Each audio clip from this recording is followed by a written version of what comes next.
Open your eyes so you can see the sacrifice that your forefathers did to cushion your lapella fights. Hoping you find that you will need a pen and write how sacred define us of. I think we lost our minds when they told the line. The Philistines too fresh than ass last end. They break your spine too fresh against blast when you take your time and choose chance and no advancement. And my assessment is I would need truth for clarity like a CAT scan. I'm going insane, mad confusion. I'm losing my way, whatever road we're choosing. A product of rage and optical illusion. Everything I do is just a cue, just to get me boozing. Give me your heart to get me feeling human. To receive that freedom from sky. To redeem what we're feeling inside. Cause fear just a demon alive. I shit here but I'm keeping alive. Cause love is a color of you. And that's true. Painting a picture with every word that I bring to it. Singing the color of you. Love in the music, love is a message, love in the music, love is a color of you. Love is just a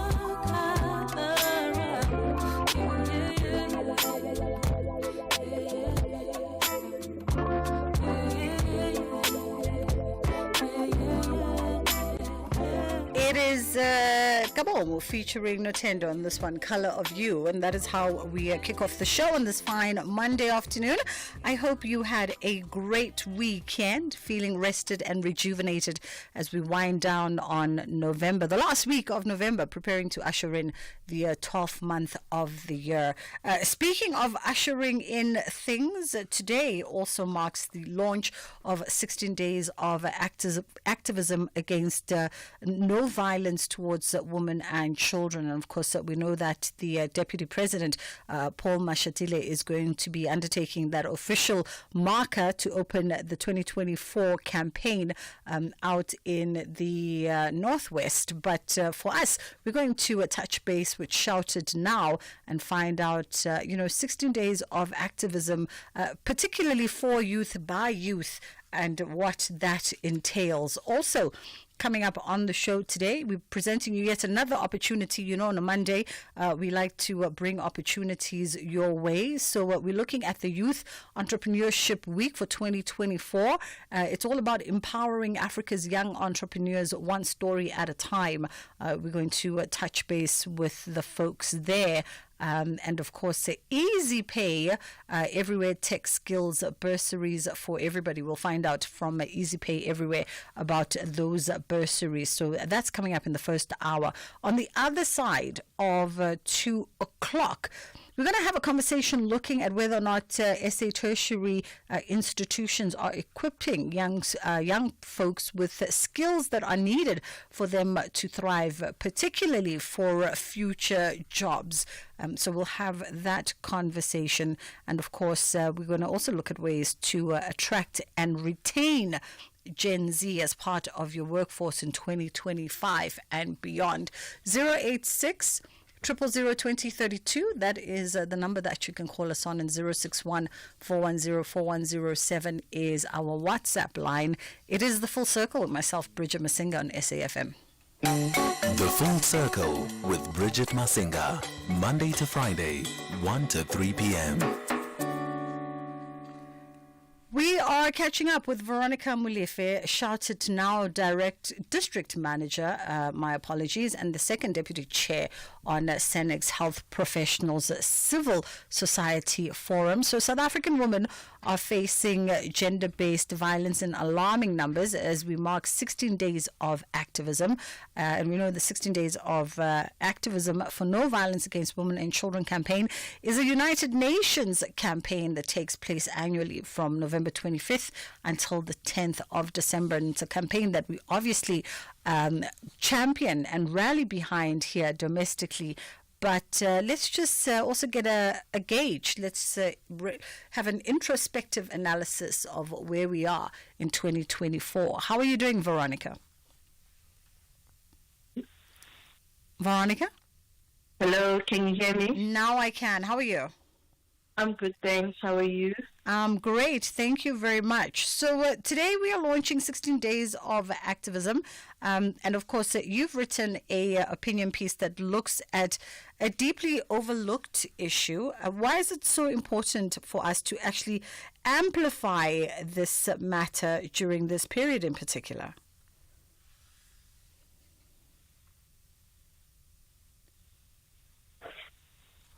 Veronica, can you hear me? Yes, can you hear me now? I can now. Did you catch my question? Only the first part. Can you please... Let's talk about your opinion piece. Let's talk about the Okay. piece that you've written and the motivation behind it. Okay, thank you. I wrote this piece because I wanted to shed light on the challenges that young people are facing when accessing sexual and reproductive health. So for me, it is also important to reflect on my own experience as a 17-year-old who struggled to find non-judgmental healthcare support. Mm-hmm. Okay, and talk to us about, just some of those challenges from your perspective and, of course, from the base of the work that you do, the challenges that are faced by young people, particularly those growing up in impoverished circumstances. So there is a lot of contributing factors that young people are facing. So there is a lack of access to information. If they don't have the information, they cannot make the right choices about their health and well-being. There is also access to prevention services. So some of them, they are from rural or unprivileged areas. So it makes it difficult for them to go and access those services. We have seen how poverty has also played a pivotal role in some of those issues. So the work... Continue.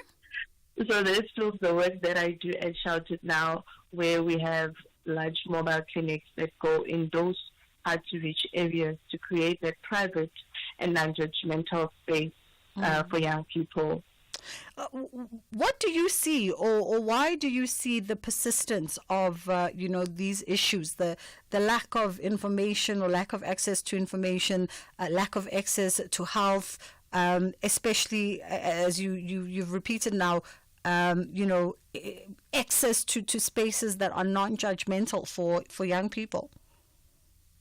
So we need to ask ourselves the question that why there are so many free health services and then young people are still not accessing those services. What are some of the barriers or what are some of the challenges? So we have seen stigma plays a very crucial role. So if young people feel that they will be judged or they will be asked a lot of questions around their health or well-being, they become very resistant in going to access those services rather. All right. Let's take a quick pause here and then we'll come back on the other side of this and continue with Shout It Now District Manager Veronica Mulife. Whatever your need for a personal loan, choose a bank that's best for your loans. Nedbank offers loans of up to 400,000 Rand at the best possible interest rate. And there's more. Open a My Goals Plus or My Goals Premium account and you could enjoy 200 Rand cashback every month for the duration of your loan term. That's up to 14,400 Rand cashback. Visit nedbank.co.za to apply for your tailored personal loan. See money differently. Nedbank. We are a licensed FSP and registered credit provider. T's and C's apply. Get your payments done with the utmost security and convenience when you purchase a TV license now. With our new secure payment systems with a one-time PIN, OTP feature, and the choice of receiving your OTP via SMS or email, you can ensure prompt and secure payments. The additional use of capture will protect you against spam and automated data attractions. With TV licenses, you can enjoy watching all your favorite shows or movies that matter to you. Get yours today. Visit www.tvlic.co.za. Bridget Masinga on SAFM. So South Africa has the highest rate of teen pregnancy in the world, and it's been estimated that in 2022-2023's financial year, 150,000 girls between the ages of 10 and 19 had fallen pregnant. And this means that at least 150,000 girls, my apologies, it means that at least 150,000 girls had unprotected sex. And we know part of the nuance of data is also understanding within the context of that 150,000 girls what was consensual and what was forced, i.e. rape. We're chatting now to Shouted Now District Manager Veronica Molefe as we launch 16 days of activism and Shouted Now, focusing on conversations for the youth, by the youth. Veronica, let's talk about Shouted Now and your sort of drive to tackling judgment and the shame in order to create a welcoming, non-judgmental space for young people to access SRH services. How are you going about that?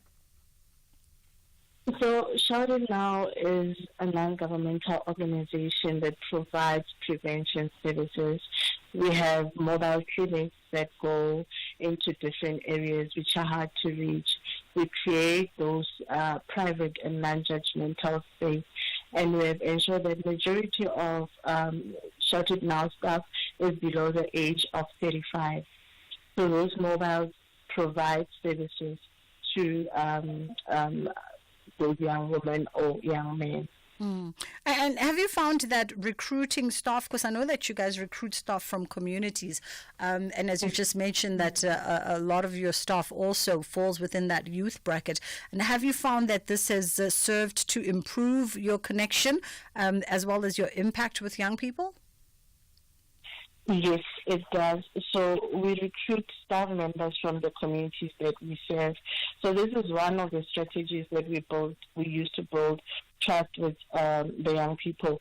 When young people see healthcare providers who look like them, share similar experiences, or understand their cultural context, they are more likely to feel comfortable and open up about their health concerns. Let's talk as well about the interventions that you found have been most effective in, especially in the communities that you work, in addressing the high rates of teen pregnancy and adolescent HIV. Talk to us about some of those. So, like you have mentioned earlier on, 150,000 is a very strong number, and when broken down, it amounts to 410 per day. So teenage pregnancy is a very complex issue. It has a lot of contributing factors. 3 of them I've already mentioned, like lack of access to information, access to prevention services, as well as abuse contributes. So often when those women come to our mobiles, we to access contraceptives and HIV prevention services, it's only when we have the conversations with them where we ask them, have they been in a situation where they feel disempowered, where their choice is taken away, or where they feel like someone has taken their power away from them. That's when they now feel free to conversate and share some of their challenges and experiences. And have you found that those sort of those methods, that's open dialogue, has affected some kind of change or consciousness in community? Yes, it does.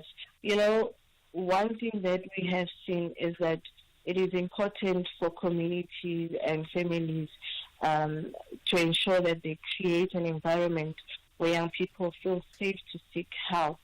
We need to encourage parents to have those open conversations about sexual and reproductive health without any fear of judgment or punishment.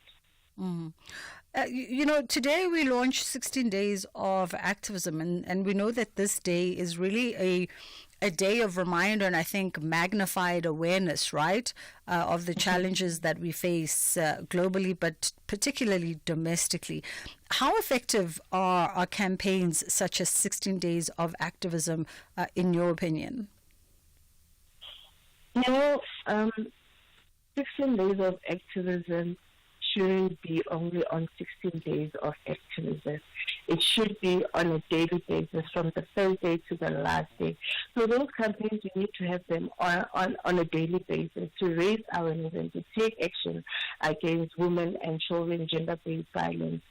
So yes, at this moment, there is much emphasis and highlight around 16 days of activism through the campaigns, through the different dialogues that are currently happening, but it should happen on a daily basis.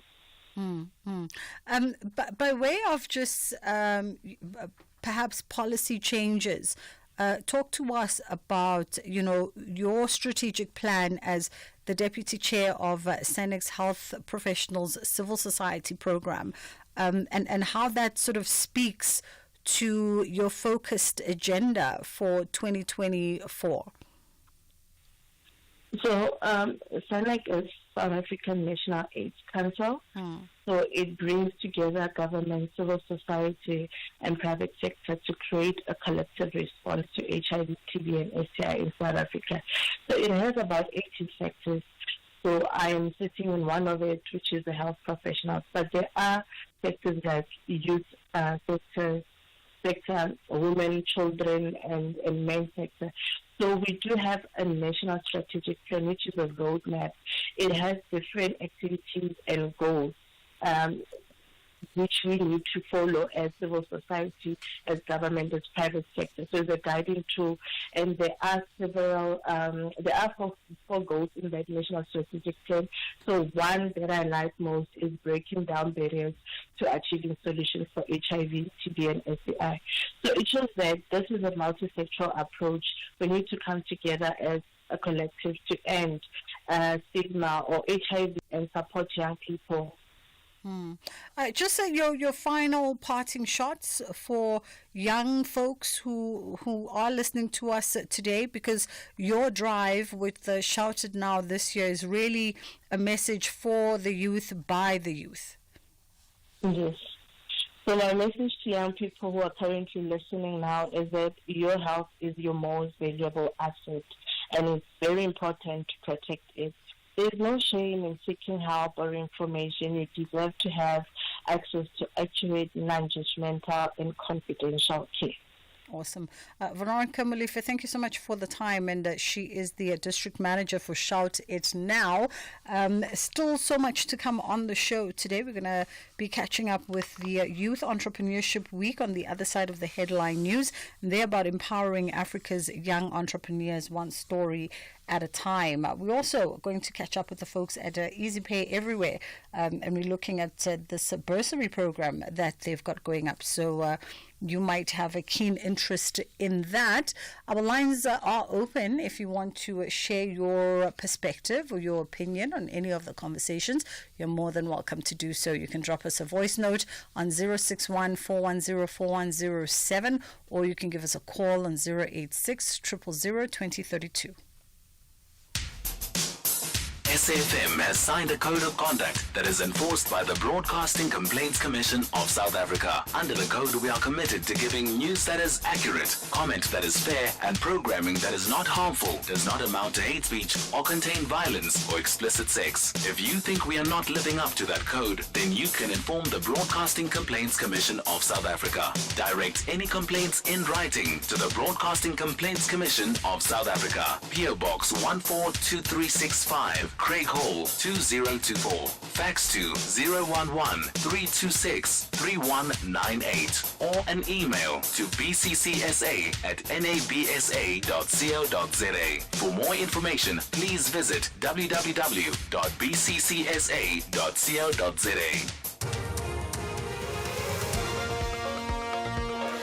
News headlines on SAFM. I am Onda Lambana, and a very good day. There has been an overall decline in serious crimes by 5.1%. This is according to Police Minister Senzo Mchunu. Mchunu is currently releasing the quarterly crime stats for the period July to September 30th in Johannesburg. EFF leader Julius Malema has dismissed reports that former party spokesperson Mbuyiseni Ndlozi has been barred from attending the upcoming National People's Assembly as nothing but shebeen gossip. And talks aiming to finalize a global treaty to curb plastic pollution are underway in the South Korean port city of Busan, with activists calling for an ambitious agreement to restrict production and waste. A full update follows at the top of the hour. The Full Circle with Bridget Masinga. Monday to Friday, 1 to 3 p.m. Alrighty, we continue along the lines of having a conversation focused on young African entrepreneurs. So the Young African Entrepreneurs Institute, alongside APSA, in partnership with the University of the Witwatersrand, are proud to announce to you the Youth Entrepreneurship Week, and it's set to take place from the 28th until the 30th of November, just down the road here at the University of Witwatersrand. Joining us now is Rasuna Maluleke, who is the Chief Executive Officer of the Young African Entrepreneurs Institute. How are you doing, Rasuna? Good afternoon, Bridget, and greetings to your listeners at home. And I'm doing well, and how are you doing in studio? We are great. Thank you so much. Thank you for the time.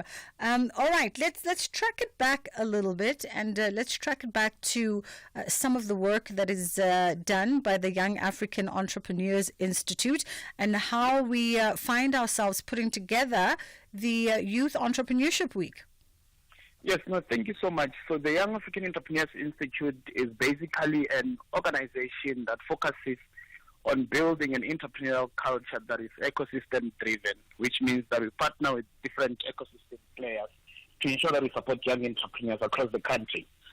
And interestingly, I was here last year talking about the Youth Entrepreneurship Week, where we have made actually remarkable progress and, in supporting some of the young entrepreneurs from last year. And this year we are going to be continuing further to celebrate that, through the same program, as well as onboarding new participants, who are going to be getting support, for a period of 12 months, through the Young African Entrepreneurs Institute with its partners, such as APSA in that regard. Let's get some sort of feedback from you, a report back as to what constitutes success in your eyes from last year's cohort. Where were the wins, and of course, what are some of perhaps the learnings or the learnings outcomes that we're taking into this new cohort for 2024-2025? Yes, look, given the time, of course, I won't go into, every single, detail of the successes, but I'll just highlight a few things.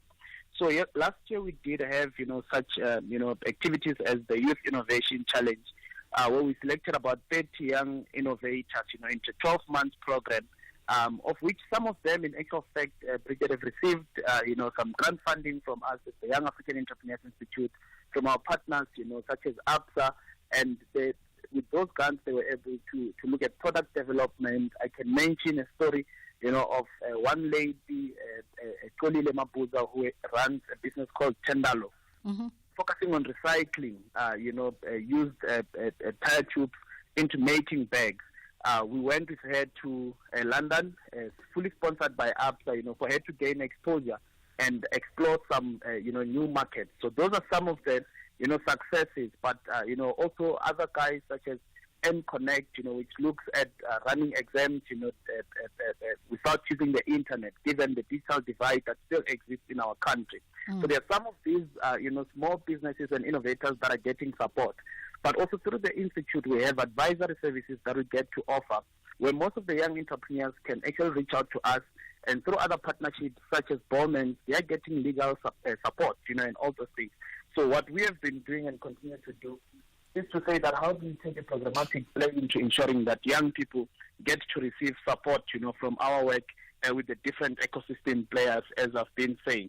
So we have these young people now creating jobs, such as, Broad Cargo, owned by Litabo Mapopa and the like. So we are doing, quite a lot of work and ensuring that we showcase some of these, young people. As I close on that Tolile story, she also has listed some of her products in select Woolworths stores. That's the kind of support that we are offering, and also showcasing at the French embassy as well as in France, in that regard. Talk to us, Rasuna, about the kind of young entrepreneurs that essentially become part of the cohort. These young people that are already within sort of their private silos exhibiting signs of having businesses that can be further developed with more support and more resources, then potentially be scaled up and find sustainable success through all of your resource and network? Yes, look, we are actually looking at, a three-step approach in terms of supporting entrepreneurs. Or rather, our focus is what we call the VSV model, which is VIVSVI. So we look at venture idea, venture startup, and then going into venture, impact. From inception, we get to support the young people, with their different ideas. So we're looking at driving, young people from entrepreneurial intent into entrepreneurial activity. So we're not saying that we're looking for fully fledged entrepreneurs, but we are looking for entrepreneurs that are even starting with their businesses, and then to get to collaborate with institutions of higher learning, in harnessing this kind of talent, in entrepreneurial talent, to ensure that we support them, from the beginning of their ideas, and also just for others to even start thinking about entrepreneurship, as an option, for pursuing post schooling in that regard. By way of the Entrepreneurship Week, and this is being hosted at Wits campus, yeah? Yes, so the AA Times Absa Youth Entrepreneurship Week is scheduled to commence, on the 28th of November and ending on the 30th of November at Wits University, with our partners such as AgriCita, Allen Gray Philanthropy, WRCita, and CEDFA, just to mention a few, who are going to be showcasing some of, providing information to these young people in terms of what kind of support, such as the IGC, because what we want to try and do with this particular program and continue doing, Bridget, is to ensure that young people gain access to information through different means and ecosystem players, as I've mentioned, who are going to be supporting them just even post, this particular program, because we don't want it to be just like, once-off kind of an event, and we are continuing, and at least we come back to you guys as the media and report back on the kind of support that we've been doing. So we start off with what we call the Youth Innovation Challenge Finals, where we went across the country, in focusing on harnessing youth-driven innovations, for enterprise development through the innovators, through the Emerging 30 Innovators program. So what we were doing in that particular adventure is that we went into the different provinces, and then we selected about 5 young innovators per province, and then we're bringing them up here to Johannesburg to come and do a final pitching where we'll be selecting, 30 from the top 50. Then the second day, we're going to be focusing on what we call the Absa Youth Enterprise Development Symposium, which mainly focuses on enterprise development and also sharing those kind of success stories, and also with other panels that focus on natural fact, guiding these young people from a financial inclusion perspective, and also some of, the entrepreneurs that have succeeded in their journey, looking at entrepreneurial leadership, panels, but also having government leaders as well as corporate leaders giving keynote addresses. And then we close it off with, the Proudly African Youth Market Fest, where the main objective of this is to showcase youth-owned, businesses to various individuals, government and corporate, buyers, to ensure that they gain access to markets and support in whichever regard that they are looking for it. Wonderful stuff. Risuna, just a pleasure chatting to you, and thank you so much for looping us in. That was Risuna Maluleke. He's the Chief Executive Officer of the Young African Entrepreneurs Institute. And of course, if you want to go through for the Youth Entrepreneurship Week, it is being hosted out at Wits campus from the 28th until the 30th of November. Black Friday is finally here. Get ready for irresistible prices on the widest range of products at Dis-Chem. From Monday 25th November to Sunday 1st December. Save 60 Rand when you buy 2 120-gram citrus soda for only 159 Rand 98. Get 2 + 1 cheapest free on any Little Bee honey. And buy 2 Slow Mag 30 effervescent tablets for the price of 1. T's and C's apply. Don't miss out. Save big with Dis-Chem's Black Friday deals. Better health starts here. The Northwest Provincial Legislature Portfolio Committee on Premier and Finance, led by Honorable Nathan Oliphant, will conduct public hearings on Division of Revenue Amendment Bill 2024 on the 28th November 2024 at Tsidilamulomo Tribal Hall in Tsidilamulomo near Mahikeng, Matwang Community Hall in Matwang near Potchefstroom, Carverdale Community Hall in Bloemhof, and Lehonyani Community Hall in Lehonyani near Brads. All hearings start at 10. The Full Circle with Bridget Masinga, Monday to Friday, 1 to 3 p.m. All right, so EasyPay Everywhere has launched a new tech skills bursary to help their customers, families, and young people with an interest in tech or STEM can come through and apply for this. We're going to find out from the executive head of sales and distribution at EasyPay Everywhere, Simpiwe Pagati. What is this bursary all about? How are you doing this afternoon, Simpiwe? Good, thank you. Thank you for the time, Bridget, and good day to our listeners. It's only but a pleasure. Okay, firstly, I guess maybe let me get context, because when I see EasyPay, Mina, I think of my City of Joburg bill.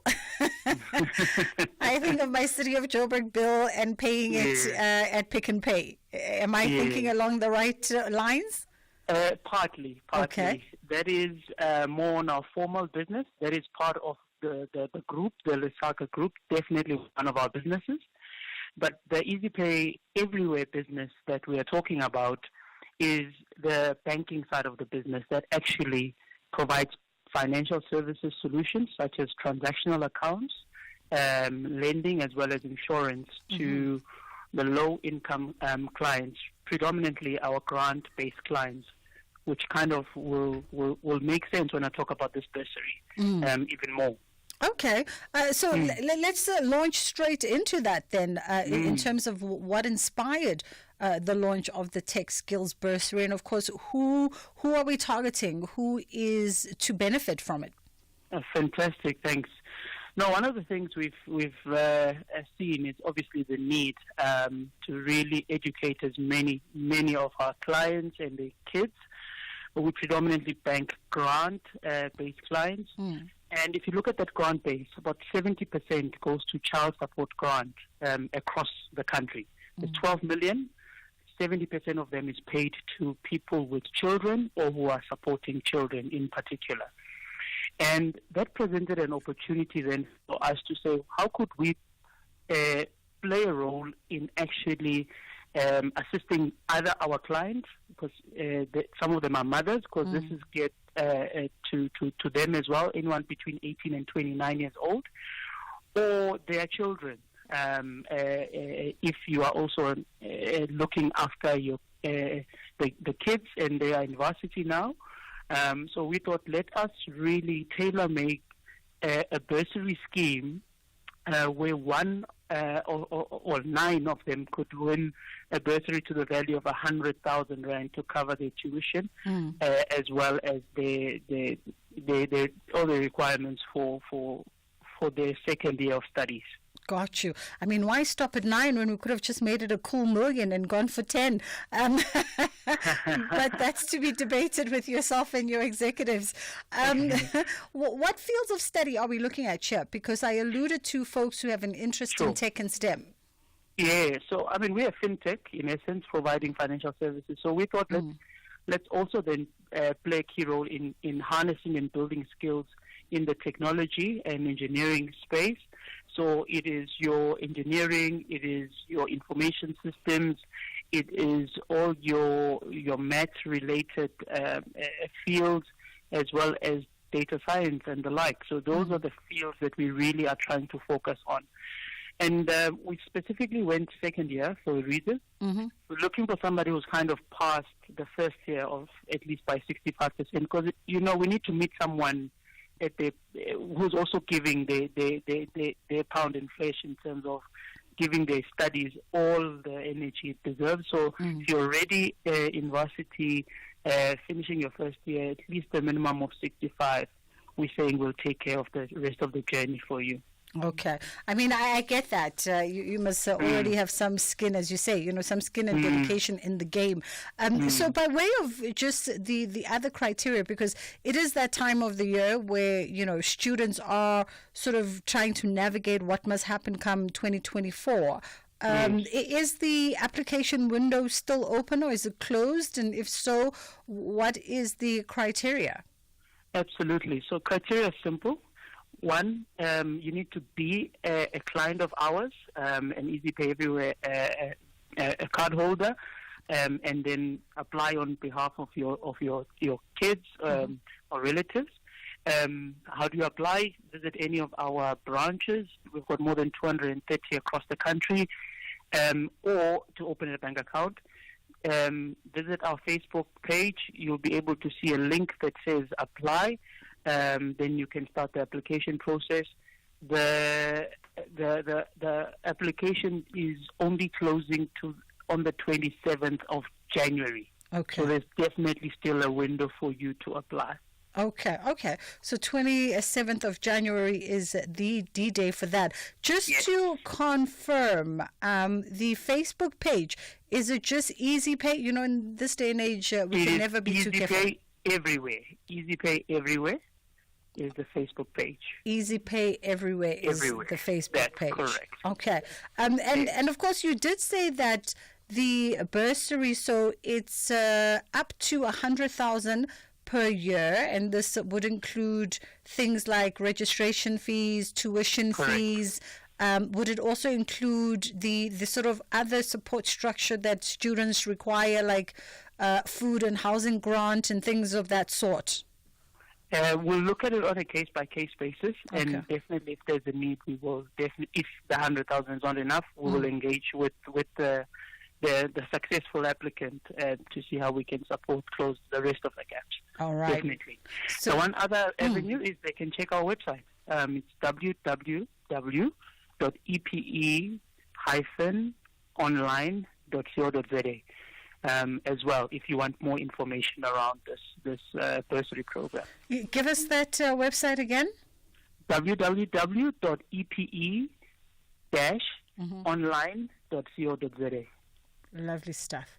Awesome. All right. And then next year, we're just going to round up this 900,000 to 1 million, and then we keep it moving. And Bridget, with you on board, I'm sure we can even double it. We keep it moving. There we go. We'll keep it moving. Absolutely. I mean, we've got to play our part in assisting as many of our clients or grant recipients, not only to receive their grants safely and securely, but also to go a step further to helping their children study and ultimately run businesses such as ours. There we go. Simpiwe Pagati, thank you so much for the time. And Simpiwe is the Executive Head of Sales and Distribution at EasyPay Everywhere. www.epe-online.co.za is the official website, and you can look for them on Facebook as well. That EasyPay Everywhere is their Facebook account. And you can just go on the application form tab and you get all the necessary details. But yes, applications are open, so you are more than welcome to start finding out all the necessary documents that you need to submit if you think that your child might be a qualifier for this 100,000 per year of study. They have to be in second year or going into second year come next year. With a 65% and above average. And of course, the studies must be focused in the fields of tech and STEM. So across multiple sectors there, from computer science, information technologies, data science, software development, computer engineering, and so the list goes on and on. That bursary is available for you. www.epe-online.co.za. It's 10 to 2 o'clock. We're going to take a quick breather and then we come back with another conversation. And this time around, though, we're trying to understand the impact of fake background screening reports and what all that entails. Weeknights on S3 are anything but ordinary. BBC Primetime brings you the best of British television from 9 p.m. till 11 p.m. p.m. Love a good murder mystery? Then Death in Paradise Season 3 will keep you entertained with a series of impossible murders on the beautiful Caribbean island of Saint Marie. Monday to Wednesday at 9 p.m. Channel your inner vroom with Top Gear Season 25 and 26, Monday to Wednesday at 10 p.m. Channel your best entertainment with BBC Primetime only on S3. Open up. Think festive season. Can you hear it? See it? Now imagine it purple. Yes, forget the tinsel because Click season is purple. It's that time of the year for the famous Clicks 3 for 2 purple sticker promotion. Mix and match any 3 festive gifts with a purple sticker and get the cheapest one free. Clicks. Feel good, pay less. Deals valid until 24 December or while stocks last. T's and C's apply. The Full Circle with Bridget Masinga. Monday to Friday, 1 to 3 p.m. Every time we have a conversation around background checks and I see MIE, Managed Integrity Evaluation, I think of that when I joined this here organization was the first time I ever had any such screening done in all my years of employment. Kind of took me by surprise, because as broadcasters at times, especially when you're front of camera, front of microphone, we kind of think of ourselves as creatives. So at the very least I do. And I was like, why so serious, SABC? But I also understood everything that had transpired within the organizations and that more stringent measures across the board had to be taken into account. We are joined now by Head of Marketing at Managed Integrity Evaluation, Jennifer Buckhazen joins us. How are you doing this afternoon, Jennifer? I'm very well, thank you, Bridget. Thank you, I'm great. So last week we had the International Fraud Awareness Week, and it ran until the 22nd, so it just ended a few days ago, and we were raising, awareness around scams and, of course, educating ourselves as community around how to safeguard ourselves. And so today, my team thought, well, let's have a quick conversation around the impact of these fake background screening reports. I was taken aback that there are folks out there who actually pay for these background reports themselves. Like I just did my little story, I was requested by the employer to present myself for the screening, and they took care of all those logistics, and I had to just present myself to you guys. And I just thought everyone knew that that's how it goes. Yes, so unfortunately there's two ways to look at it. So on the one side, if you maybe have something to hide or you don't want to disclose certain information, some people do go to the extent to buy a fraudulent background screening report. On the other hand, there are people that is paying for this unknowingly and then getting a falsified background screening report. So that's, it's really important that an individual going through the background screening process understands how it works. Because the first red flag should be if you are asked to pay for your own background screening check. That cost typically falls on the organization that is putting you through the background screening process. And should there be any cost involved for the individual, it is up to the organization to disclose this beforehand so that you know, excuse me, so that you know it is coming up. But you are not unknowingly getting to your appointment for that day, and then you are asked to pay for a certain background check, and then you don't know the results you're getting back. So there's people doing it knowingly, and there's people doing it without knowing that they are not getting a proper background screening report. Yeah. So, I mean, from what you're saying then, I wonder, are there organizations that are perhaps skirting on an unethical line with these background screening reports? Because if you are sent to MIE, for instance, and then you get there and you are paying for it, as you say, for me, it already raises eyebrows to say, but why am I paying for something that you want to know? Most definitely, but you can also think about it from an individual perspective. If you want to do a background check on yourself, you are more than happy to do that. You can come through a company like MIE and you can say, I want to see what's happening. I want to check my qualifications and my criminal history.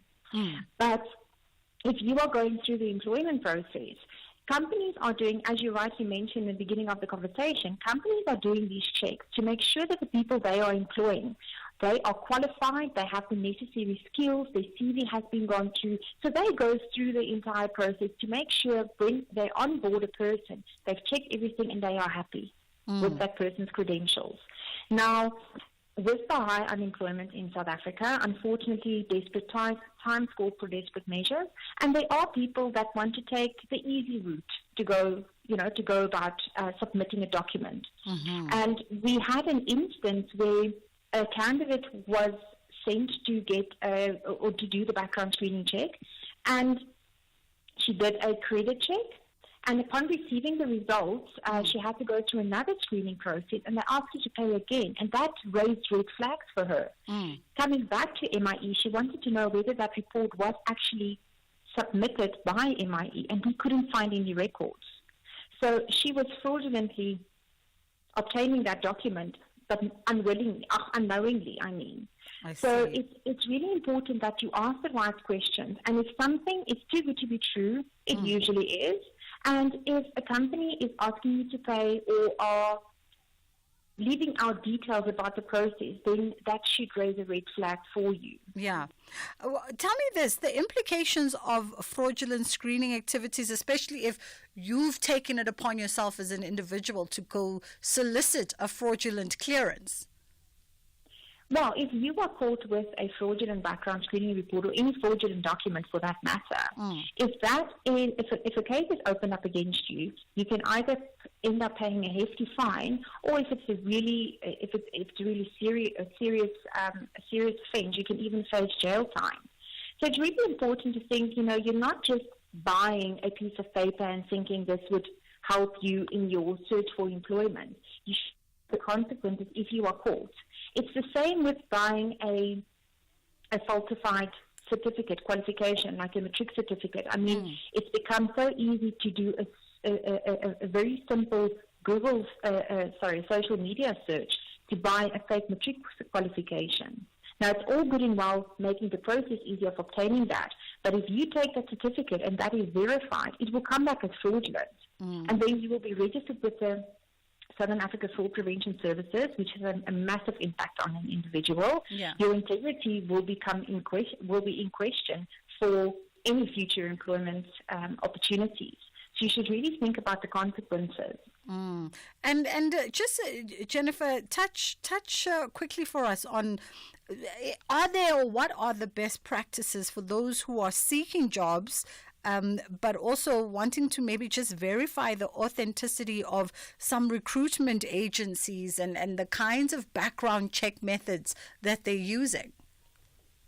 And most definitely. And I think if you want to make 100% sure that you are going through the correct process, is do your research.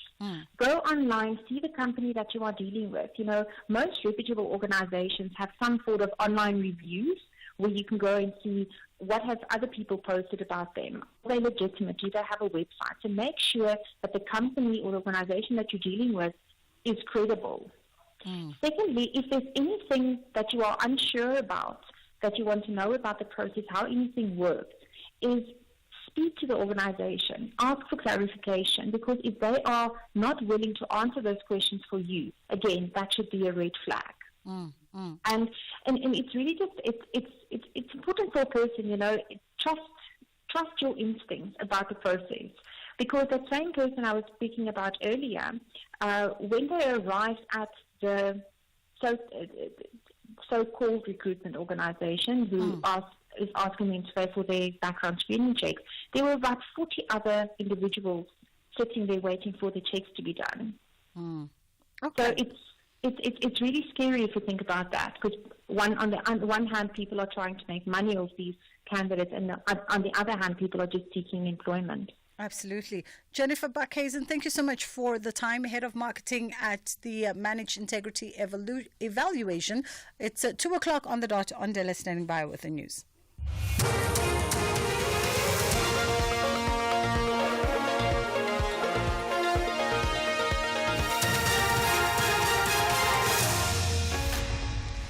Thank you, Bridget. Top stories at 2. Overall crime declines and EFF denies Ndlozi barred from conference. For SAFM News, I am Ondela and a very good day. There has been an overall decline in serious crimes by 5.1%. This is according to Police Minister Senzo Mchunu. Mchunu has released the quarterly crime stats for the period July to September 30th in Johannesburg. Mchunu says the murder rate has reduced by 5.8%. Conduct crime decreased by 3%. Property-related crime saw a reduction of 9.9%. And the other serious crimes decreased by 3.4%. Focusing on conduct crime, statistics indicate that murder decreased by 5.8%, sexual offences by 2.5%, and robbery with aggravating circumstances by 8.8%. Additionally, rape decreased by 3.1%, while robbery at residential premises and non-residential premises decreased by 1.3% and 21.1% respectively.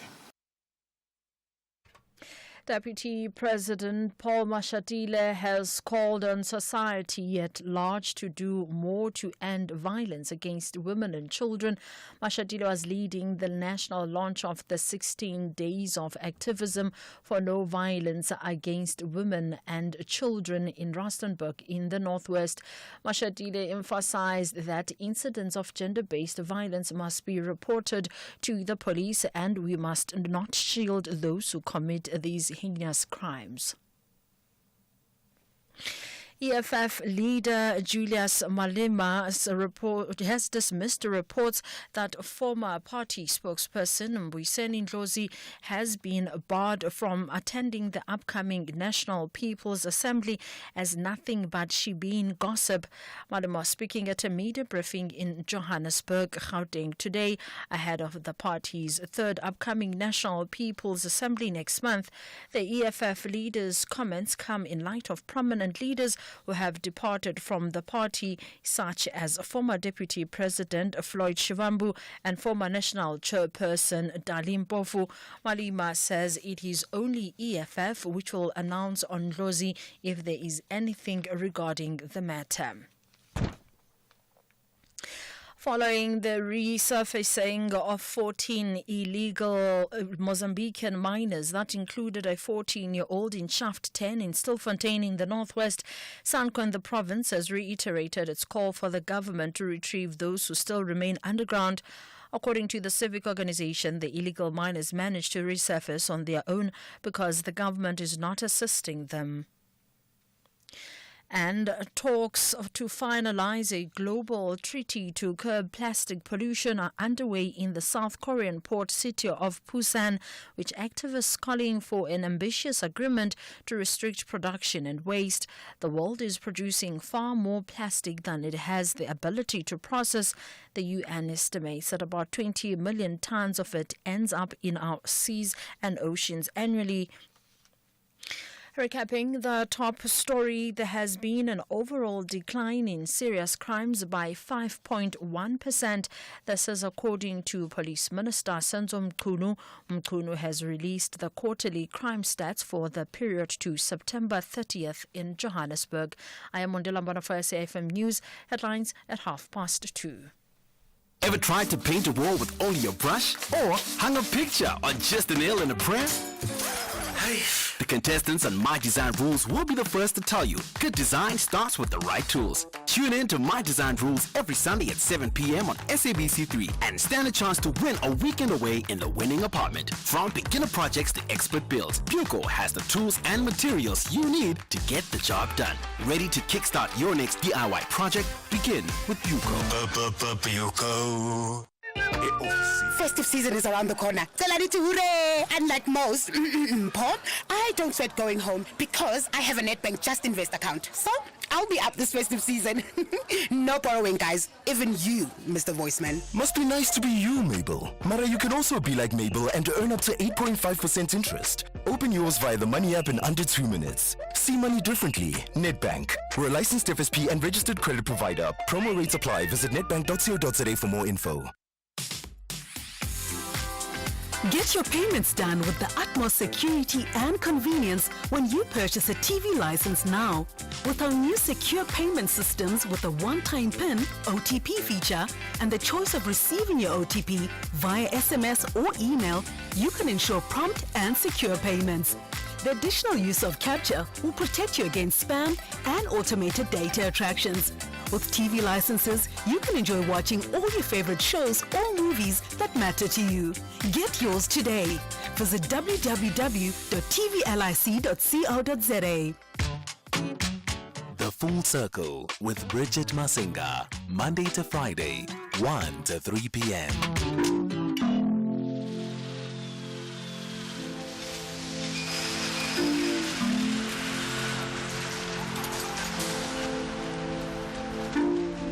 Ngicela uxolo ngathula inzondo ngicela uxolo ma yini ngathi yini omhlaba yini singafuna swano ngicela uxolo ngathula inzondo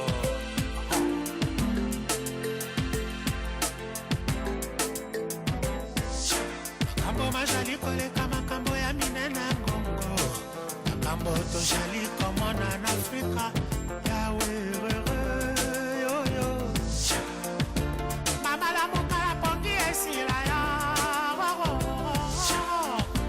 Mama tala likola mokili mo jali kobo wana Ajulu barati peme mafeti usela Mama posa ma belle Mama posa mate amayo Mama mami so etangira Kipange kima se uwa Rwanda Iwatoka la Angola Gamu Senegal Cool your anger Tolerate each other Please see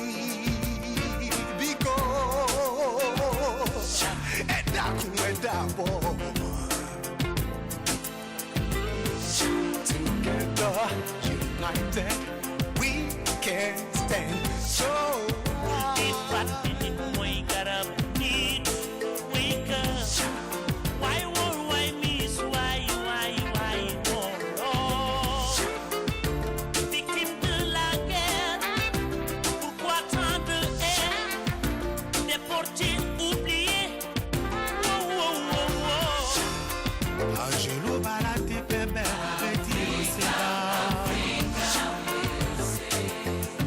Sama bele Seyumbundu angeite Nele Jivane uji Ningalasa Wake up!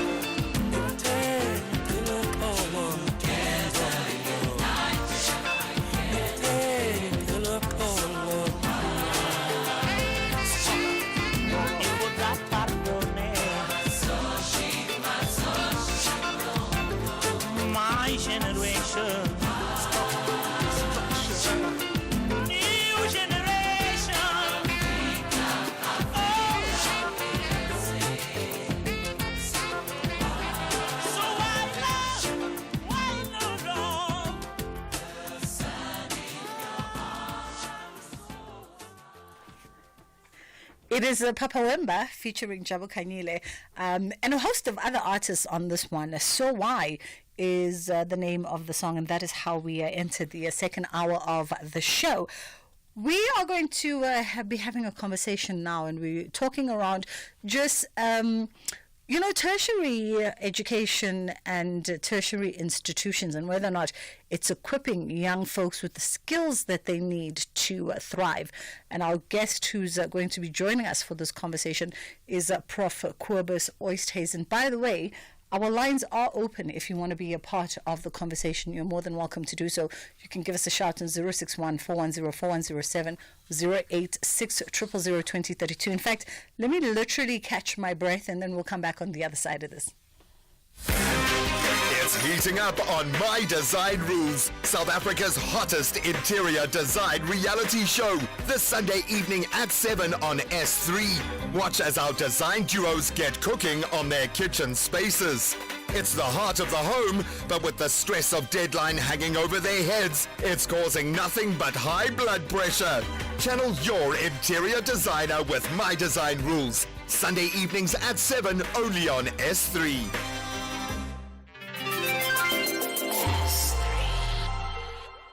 If you think you cannot afford a lawyer, think again. Clientele Legal has made professional legal services affordable for you. Whether it's a civil, criminal, or labor-related matter, we have a nationwide panel of attorneys standing by to assist you. SMS SAFM to 32195. That's SAFM to 32195 and we'll call you back. Clientele General is a licensed non-life insurer and an authorized FSP. Standard rates and terms and conditions apply. Finance and Economic Development MEC Lebohang Maile will present Gauteng's 2024 medium-term budget policy statement to the legislature on Tuesday, 26th November 2024 at 10 a.m. This year's MTBPS comes at the start of the 7th administration term of office. Therefore, MEC Maile will use this mini-budget to set the tone, outline the priorities of Gauteng government, and how public funds will be used to strengthen the economic growth, create jobs, and boost the fiscus over the medium term. Join the conversation about public finances on Facebook and X using hashtag Gauteng MTBPS 2024. This message is brought to you by the Gauteng Provincial Government. The Full Circle with Bridget Masinga, Monday to Friday, 1 to 3 p.m.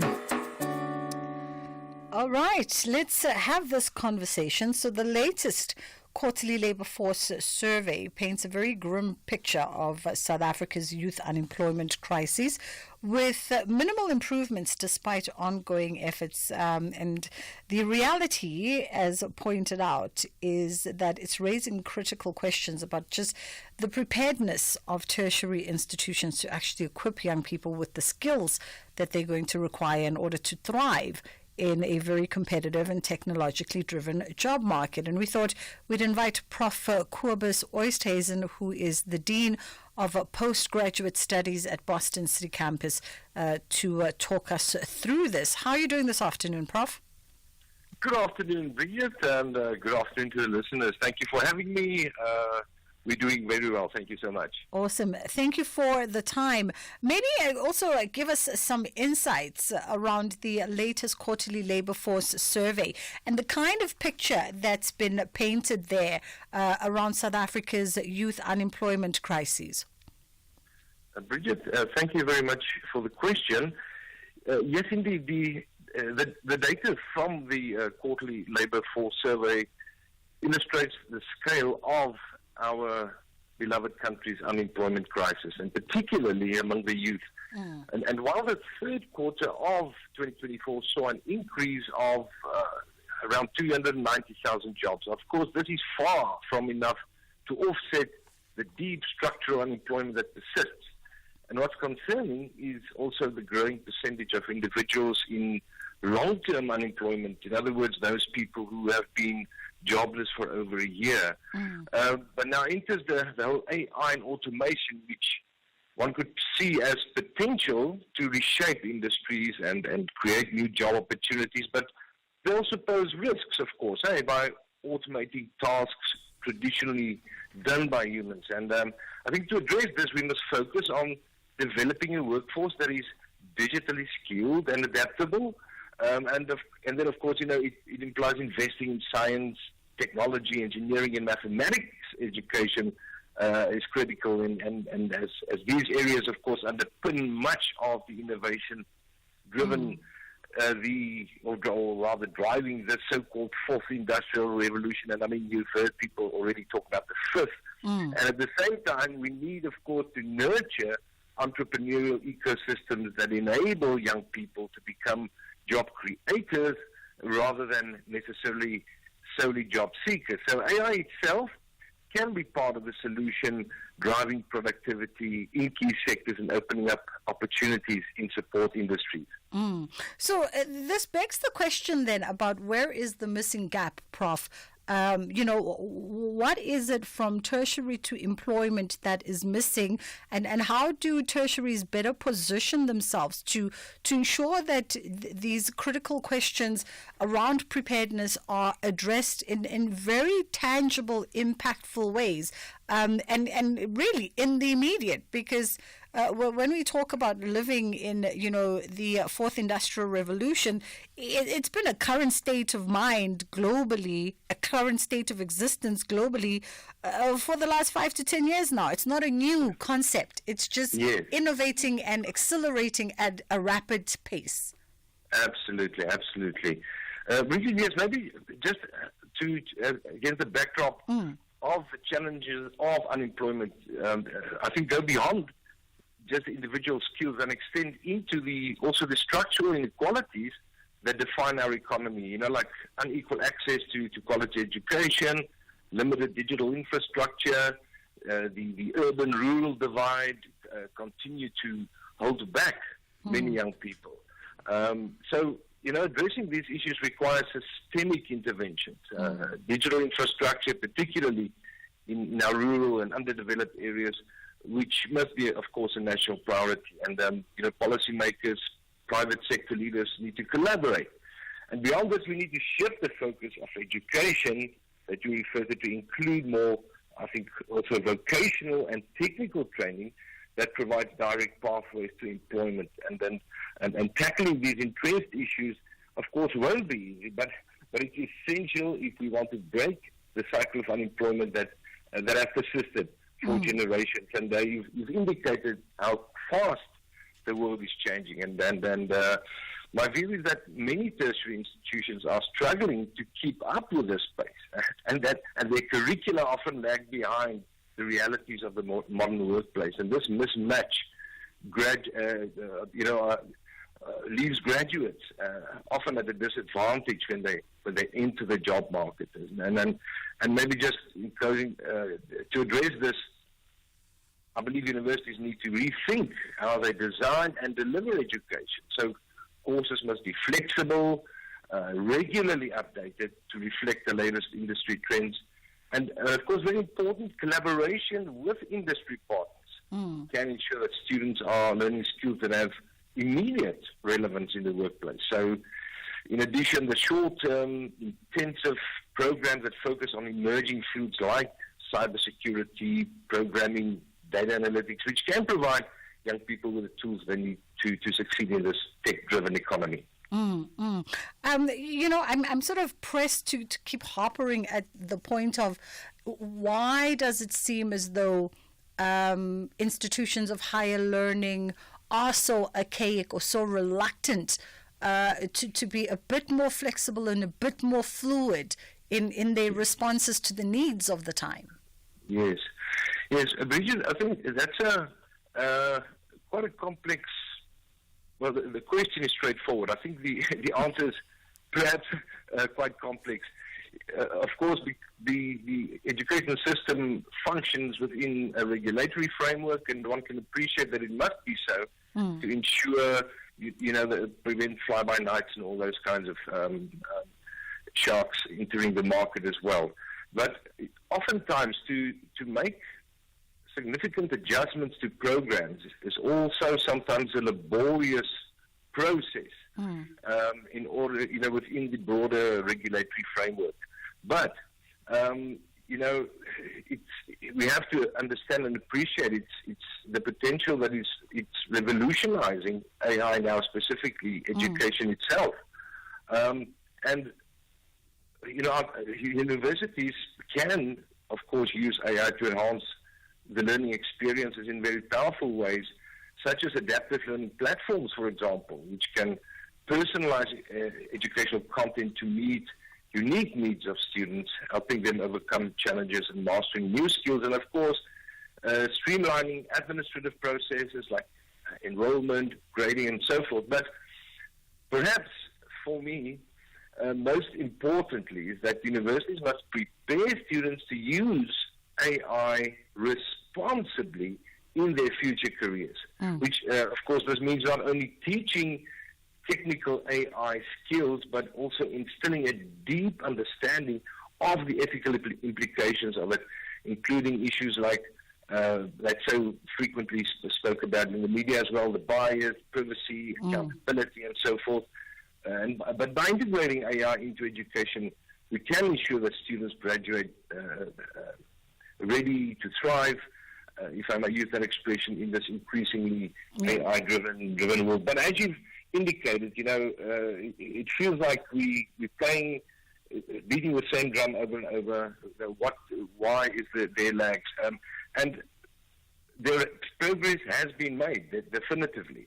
But there's still a lot to be done. Yeah, and obviously, as you've emphasized, the integration of AI into tertiary education, a very crucial step right now in terms of just moving this conversation along is that integration of AI into the education system at that level. Yes, absolutely.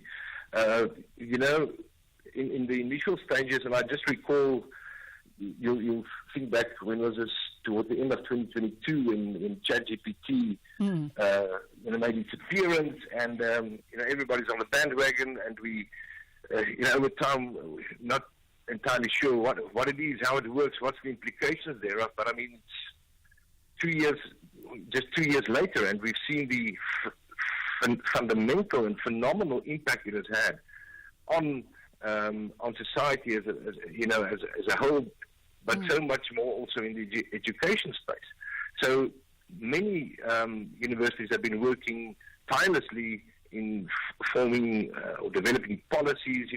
Initially, you'll remember, most said, no way, students are not allowed to use this. But then, if you not allow students to use this or integrate it into the education system, but by the time they get to employment or into the the workforce, there it's an expectation that they would know how to use the TC. And so, I think in our own instance, we've also gone a long way.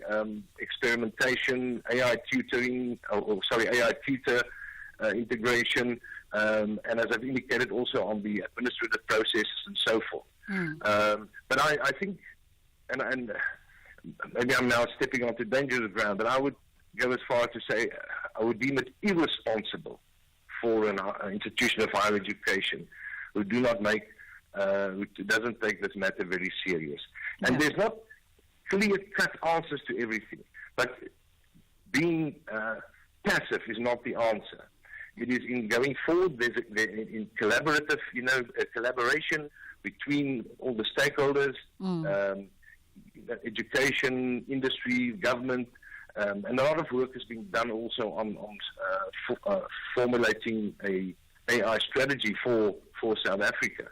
But it's going to take definitive work to make this work, if I can put it that way. So there is, of course, already a number of very good examples of institutions that's integrating it, but I think comparable to perhaps some other nations, and even nations in Africa, such as Kenya and so forth. And we are still in certain instances perhaps lagging a bit behind, and we need to sit up and smell the coffee. Yeah, and you alluded a little bit to reforms of the curriculum, for instance, and you advocate around the inclusion of particular courses. In fact, the mandatory inclusion of particular courses, AI ethics, for instance, digital literacy. These are things that you say should no longer be optional. They should just be a mandatory part of any and all courses at tertiary level. Not forgetting, Prof, and I don't know how you feel about this, but a lot of times when I speak to educational experts as well as people in positions to hire and fire in corporations, the need to also emphasize the soft skills that are needed moving into the future. Bridget, absolutely. You've hit the nail on the head. So, this, call it a disconnect, what we perceive between academia and industry, I think it has an adverse effect. So this must be, and if it's not yet, it has to, where there's institutions that is not doing it, it has to become mandatory, in part and parcel of whether you do something in social sciences, whether you do something in the natural sciences, whether it's in business or management or leadership-related programs and qualifications, it has to be integrated into programs across the board. And even as far as the call it the assessments, because and teaching students how to use AI ethically and responsibly.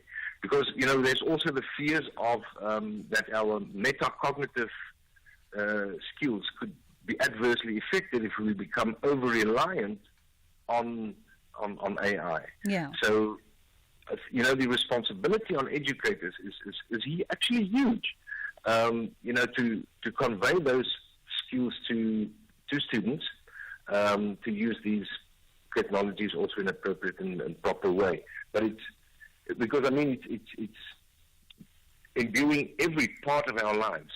And again, I'm hammering on this irresponsibility, but if that is not integrated into curricula, that would be irresponsible. So, I'm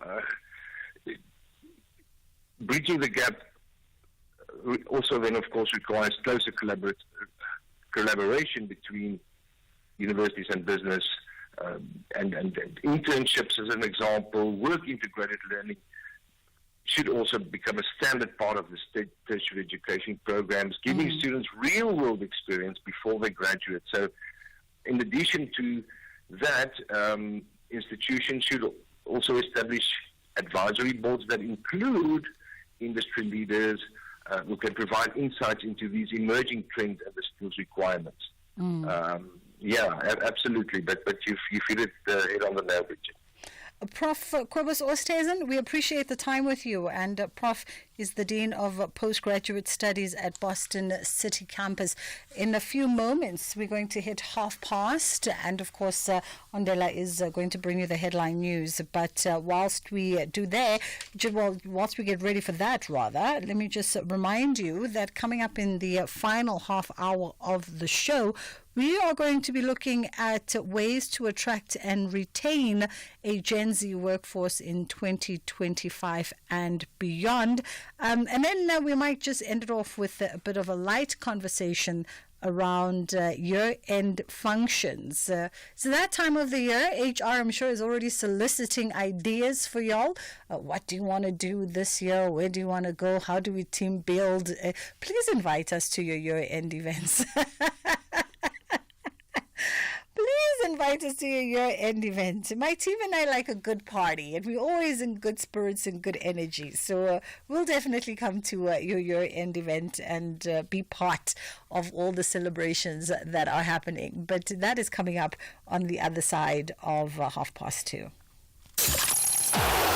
Hi everyone, my name is Itumele Nkune, SABC Sport Football Analyst. When I feel down and I listen to gospel, it gives me motivation. I'm a person who loves all genres.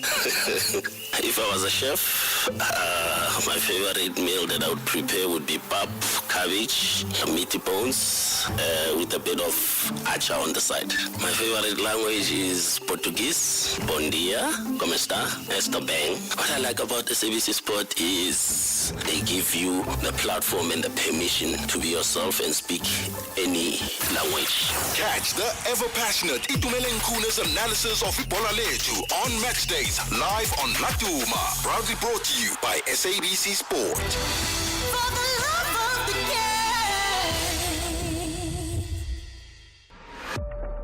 We do not tolerate any kind of discrimination. Disability Awareness Month 2024. Only on SAFM 104 to 107 nationwide. SAFM, leading the conversations that move us.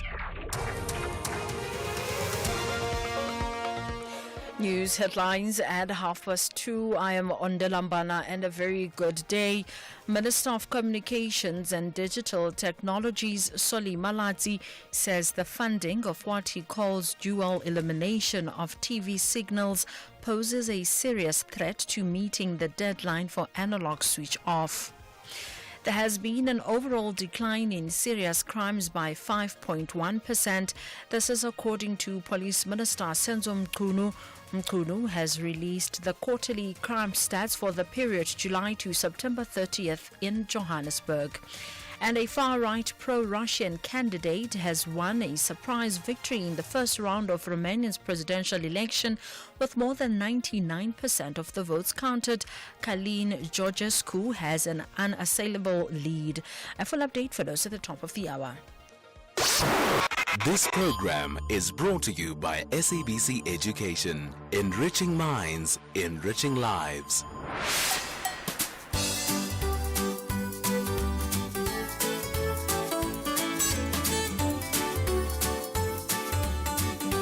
Good day to everyone. My name is Peter Komtembu. I start studying for my exams 2 to 3 weeks before I start writing. There are new things that I learn as I'm studying for my exams, like discovering new connections, perspectives, and concepts of a certain topic. The reason why I think there are new and interesting things you learn while studying for your exams is because it classifies your sense and your learning process. Hi, my name is Busiso. My surname is Romutabi. I am 11 years old. The reason why I study before my exams is so that I can be ready for whatever starts popping up in the exams, and I will be able to remember everything that I can. The time when I study exams is around either probably a week before or around 3 days before, because I know that even though I study the last day before exams, I might end up actually forgetting some things because I'll be putting all of the pressure in me while I only have 1 day. So I need enough time to study for all of those subjects. Kids, if you want to pass exams, you need to study as hard as you can and try to do your best so that you can see your results when you receive your examination papers. Thank you. Greetings everyone, my name is Noelo Mulelekwa. Today I'll be talking to you about studying for exams. Studying for exams is a very important part of being a student. I usually start studying 2 weeks before exams. This gives me time to review what I have learned and find new things. While studying for exams, I often learn new things that help me understand the subjects better. There are so many new things I learn when studying for my exams. I might learn new facts about history and science. One of the most interesting things about studying for exams is learning how different ideas are connected. For me, the most interesting thing I've learned while preparing for my exams is discovering how different subjects relate to each other. I think there are new and interesting things I learn when studying for my exams because studying helps us look deeper into the subject. We start to see connections and relationships we did not notice before. Greetings to all. I am Avi Kuma. I start studying for exams as soon as the timetable is released.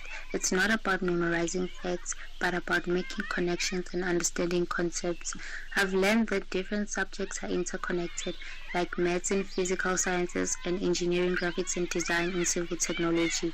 By starting early, we can analyze, apply, and create. Let's encourage ourselves to prepare for exams earlier and discover the wonders of learning. Thank you. Good day to everyone. My name is Bridget Masinga. I start studying for my exams 2 to 3 weeks before I start writing. There are new things that I learn as I'm studying for my exams, like discovering new connections, perspectives, and concepts of a certain topic.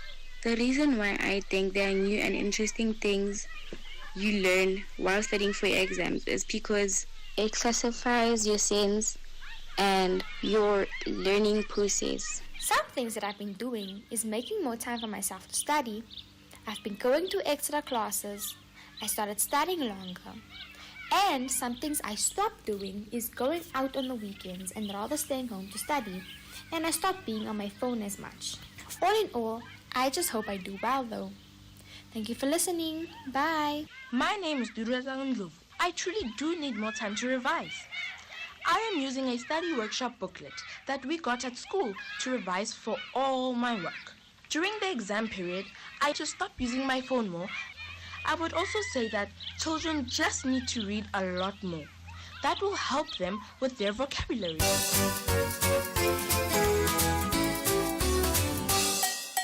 Hello friends and happy Monday! Have you ever realized that studying for exams can lead you to uncover all kinds of new information? It's like unlocking a treasure trove of knowledge. Studying goes beyond just aiming for good grades. It's about discovering fascinating facts and ideas that enhance your intelligence and spark your curiosity about the world. When you dive into your studies, you encounter topics you might not have considered before. Each subject is filled with surprises just waiting for you to explore. Starting your exam preparation early gives you enough time to grasp new concepts. If you leave it until the last minute, it can feel daunting, like trying to devour an entire pizza in one go. But by taking small daily steps, learning becomes much more manageable and enjoyable. Did you know that studying can actually be fun? You can create colorful notes, sketch diagrams, or even turn your lessons into games or songs. Collaborating with friends can transform studying into an exciting adventure rather than a tedious task. The more imaginative you are, the more enjoyable the process becomes. The sooner you begin studying, the more self-assured you'll feel. Picture yourself entering the exam room fully prepared and practiced. That sense of confidence can help you stay calm and ready to perform your best. It's similar to training for a race. The more you practice, the stronger you become. Studying for exams also helps you discover your strengths. Perhaps you excel at solving math problems or enjoy crafting stories. By dedicating time to your studies, you uncover interests and talents which can guide your future choices. Even dedicating just 20 minutes a day to studying can lead to significant progress. Remember, learning is like a superpower, and the earlier you start honing it, the more powerful you become. Let's embark on this exciting journey of studying and explore the incredible world around us.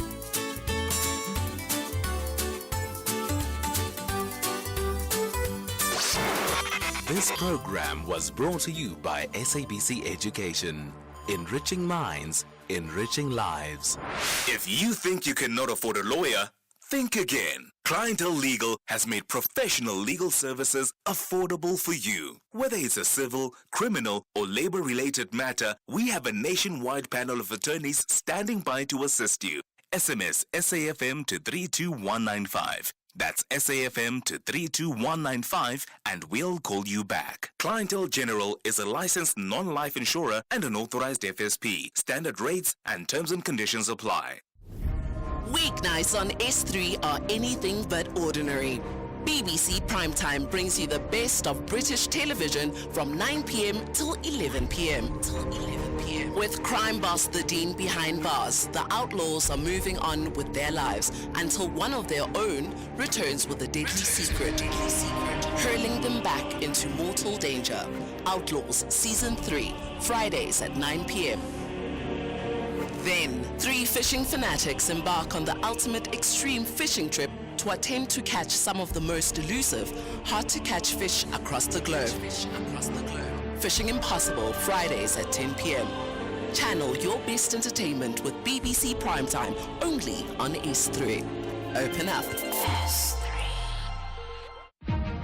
The SAFM Playwriting Competition is back.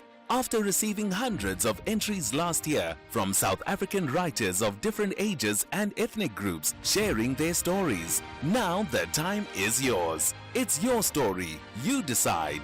SAFM invites all writers to explore the medium of sound, the theatre of the mind, and to create a 1-hour radio play in English.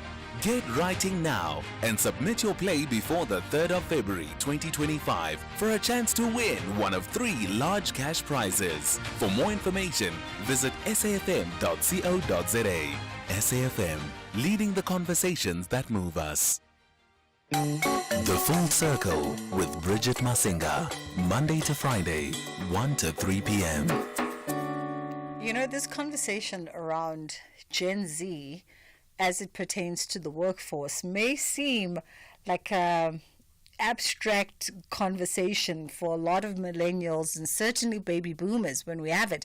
But here's what I've come to realize, and having friends in various executive spaces within sort of the white collar sectors, is the fact that there is a generational miscommunication, misalignment, even with millennials and Gen Zs, right? They're still socially, we understand each other, but professionally, there seems to be a misalignment and a little bit of a mishap.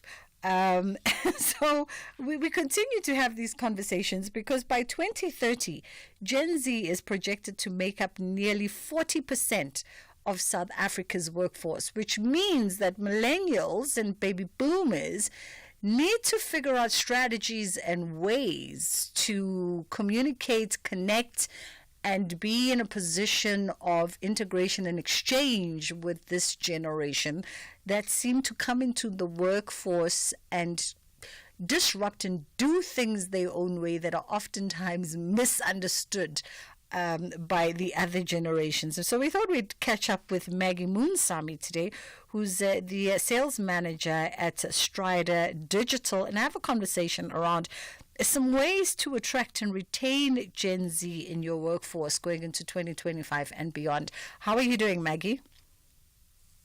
Hi, Bridget. Thank you so much for having me on your show. I'm doing well. How are you? Thank you for the time. I'm great. Sit at a dinner conversation with, a host of millennial executives in various spaces. And when it comes to this conversation around Gen Z, a lot of people tend to get frustrated at Gen Z. They tend to throw their hands up in the air and go, we don't know what to do with these kids. Is the general sentiment that I get. And normally I'm around liberal-minded leaders, but it always seems to be like there's a generation loggerheads that is happening in the professional space. What's your assessment, firstly, of the dynamic between Gen Z and millennials and baby boomers in professional settings? Look, I think being a millennial, far-fetched millennial myself, I think, we grew up differently. I mean, we chased the hustle and we chased materialistic things, whereas I feel Gen Z is more purpose-driven, they're inclusive in their natures. They strive to learn and develop their skills, they want to involve and they care about people and their feelings, and I think that's one of the differences that I find with myself and my daughter, because she's also Gen Z, and I find that sort of adjustment and that sort of understanding, to be a little bit of a challenge because I'm coming from a different generation. But I think we've paved the way for them, because if it had not been for us millennials or baby boomers that have given rise to the Gen Z generation, they wouldn't be as bold and as brave because of, and I think it's those opportunities that we've been able to give them that have made them so not afraid to take challenges and ask questions and put themselves out there. So yeah, I think that's just my 2 cents on the matter, but I do think we've paved the way for them to start thinking more, to involve diversity, inclusivity in the workplace as well. Yeah, and whilst they have all those incredible traits, just inclusivity, conscious choice, and the ability to innovate, as well as the ability to, like you say, question, they also have a bit of a negative connotation to them, because under them we've now become attuned to professional terms like quiet quitting and job hopping, and the inconsistency that comes with perhaps trying to filter through all those positive things, but undertaking it in a way that's now leaving a negative taste in the professional environment around Gen Z. And if they are to make up 40% of South Africa's workforce by 2030, what are some of the things that we should be thinking about that take into consideration all the positive, which far outweighs the negative, all the positive about this generation, but also how to handle or have them consciously thinking about concepts like quiet quitting, for instance, and how that could be a rather negative trait to be associated with? Look, I think they drive for purpose and finding workplaces and organizations that give them the purpose that they're looking for. They really very, I think, driven by workplaces that allow them to be unique and be themselves and bring to it the flair of how they see things. So I think the quiet quitting and the job hopping tends to give rise to them. Okay, if this workplace doesn't really suit the person that I'm wanting to become and doesn't align with my values and morals, there's something else out there for me. So it's just around purpose, and their purpose would be things like the environment, how to reduce carbon emissions. And if a company that they work for or an organization doesn't align to that, then they're going to look for something out there that's going to align to their beliefs and their values, right? Things like mental health issues and mental health days. Gone are the days where you've got people that, feel like, okay, they need to be in office 5 days a week. With the Gen Z generation, they want to have the flexibility to say, okay, fine, I'm going to reduce my carbon emissions by not commuting on a daily basis. And I'm also going to serve myself by saying, okay, fine, I have mental health day, or I'm working from home today, so I've got flexibility to do some of the things that I haven't had the chance to do had I need to go into the office. So it's those types of things that I think, they're constantly searching for how to improve the world, how to improve the environment, and how to also improve their workspace and workplaces. So when we speak about sort of the search for that value alignment, right, it also speaks to their experience and their expectations of a workplace, as you've alluded to, which sounds like it could be vastly different from how millennials sort of approach the same expectations in a workplace. Yeah, can you just repeat that question for me, please, Bridget? I think I'm just saying that the context just in terms of the values that you speak of, they search of values, right? It speaks to a Gen Z's experience of the workplace, which I'm gathering is vastly different from a millennial's expectations of a workplace. So how do then the two correlate, considering that millennials are the ones who have to hire Gen Z? And essentially Gen Z are becoming the new workforce. They are going to replace millennials sooner rather than later. So how do we then bridge that gap? What is to be done to find some kind of common ground where both feel a sense of satisfaction or contentment? I get you. Yeah, so I think, it also aligns with some of the things that they hold dear, which is, learnership, offering opportunities for learning and development, drive for knowledge. So, things like offering them online courses, time and financial resources to study further. Those things align to what Gen Zs are looking for, but they can also assist with reaching certain targets and goals that the millennium requires in a workplace, right? The inclusive culture as well. I think they're looking for, things like diversity, gender and race, ethnicity, neurodiversity, all of those things. So understanding what they need in a workplace culture that works for them, and then implementing small changes. Like I noticed lately we've got a gender neutral bathrooms, things like that would make them feel inclusive, but also feel like, okay, this workplace does align to my values and my needs. So it's it's just trying to understand what they seem and what they feel as valuable, and implementing small sort of changes to allow for that. Sorry about that. Yeah. Let's take a quick pause here. It's 10 to 3 o'clock. We're going to come back on the other side of this and continue our conversation with Maggie Moonsami. Okay, let's get this recipe right. Switch to S3 at 7 p.m. Add 1 scoop of mushendiki. Check. Mix in team green pepper and team red tomato, featuring 2 chefs and 2 contestants. Check. Blend in a limited budget per team and a mystery ingredient to add a bit of spice. Check. Set the timer for 20 minutes and voila, there you have it. A fresh episode of Ready Steady Cook South Africa on S3 every weeknight at 7 p.m. Channel your inner Salt Bay with Ready Steady Cook SA, Monday to Friday at 7 p.m. only on S3. Open up. Finance and Economic Development MEC Lebohang Maile will present Gauteng's 2024 Medium-Term Budget Policy Statement to the Legislature on Tuesday, 26 November 2024 at 10 a.m. This year's MTBPS comes at the start of the 7th administration term of office. Therefore, MEC Maile will use this mini-budget to set the tone, outline the priorities of Gauteng government, and how public funds will be used to strengthen the economic growth, create jobs, and boost the fiscus over the medium term.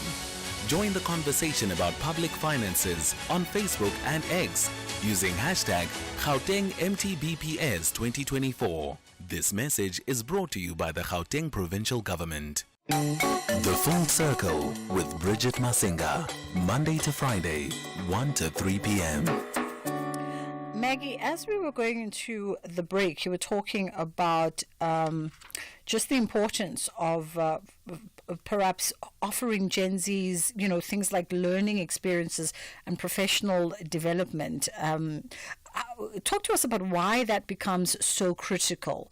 And why it should be an area of focus for any leader to be cognizant of when dealing with Gen Zs. Yeah, so I think, because of them being a digital native, they've grown up they're the first generation that's actually grown up with the internet, so they're tech savvy, and they're always wanting to improve and grow and improve their knowledge, right? So by addressing those, online courses, giving them flexibility in time and finances, it does talk to that. So how can they improve themselves? They're an on-demand sort of culture and generation.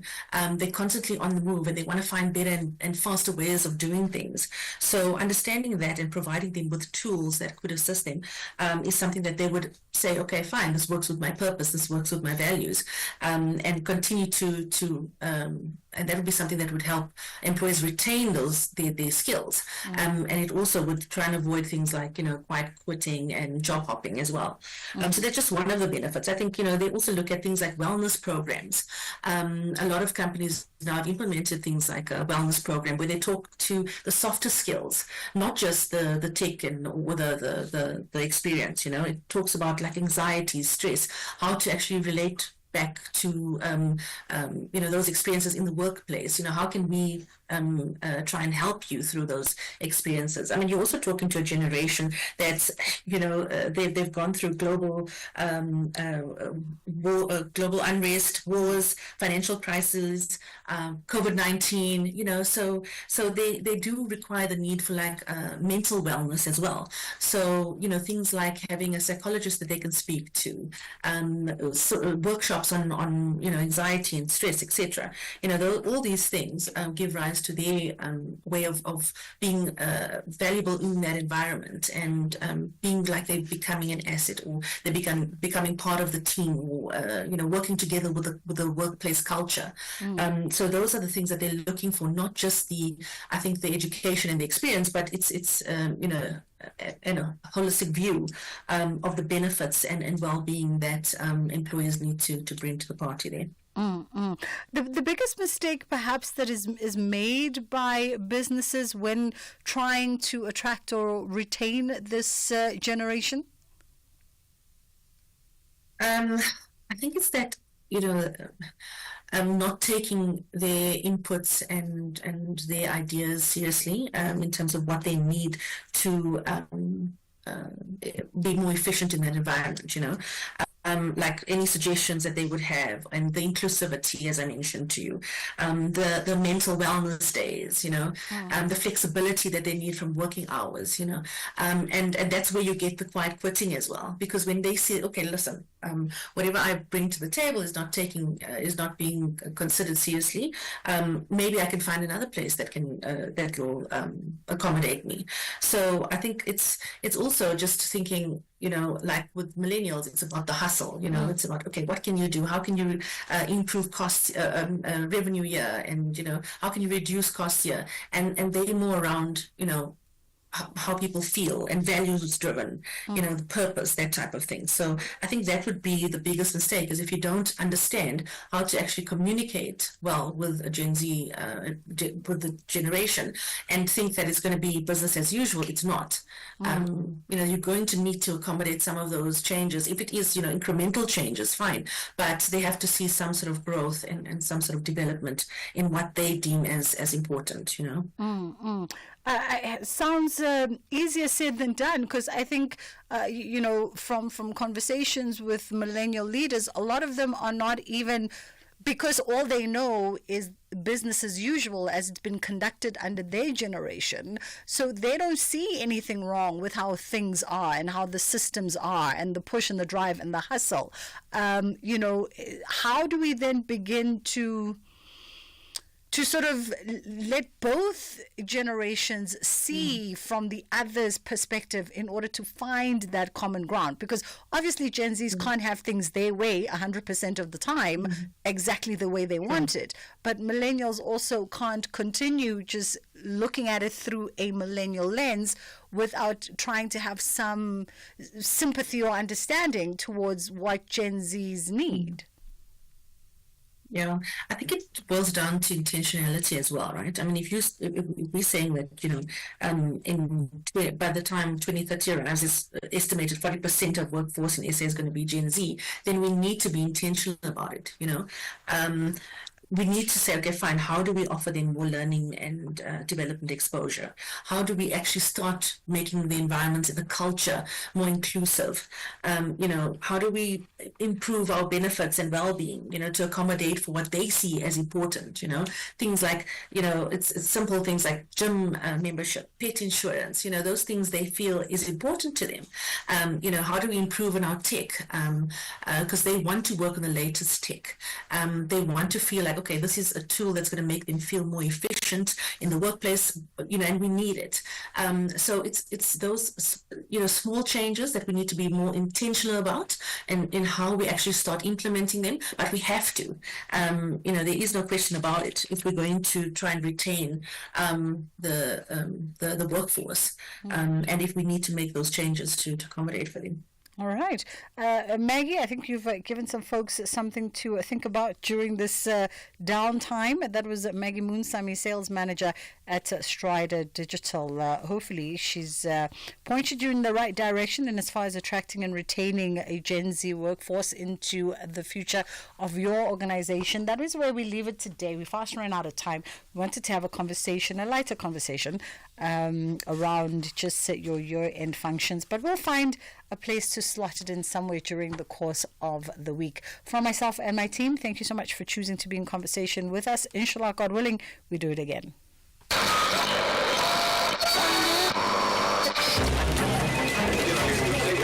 Amidst misinformation and disinformation, where can we find reliable news? Turn to radio, your trusted source for truthful updates. For over 3 decades, we've upheld integrity as a signatory to the BCCSA Broadcasting Code of Conduct. Count on us for news you can trust. Say no to fake news. Radio, keeping it real since day one. A message from the National Association of Broadcasters. Tune in, trust, and stay informed.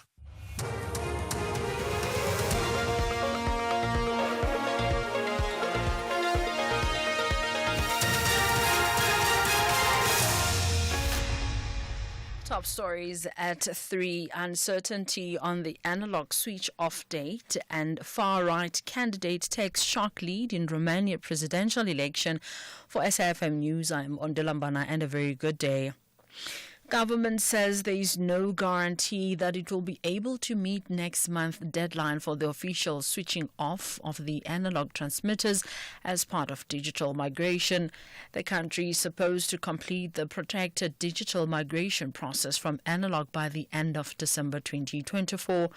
The Department of Communications and Digital Technology says only 21 of the remaining 195 transmitters were switched off since August.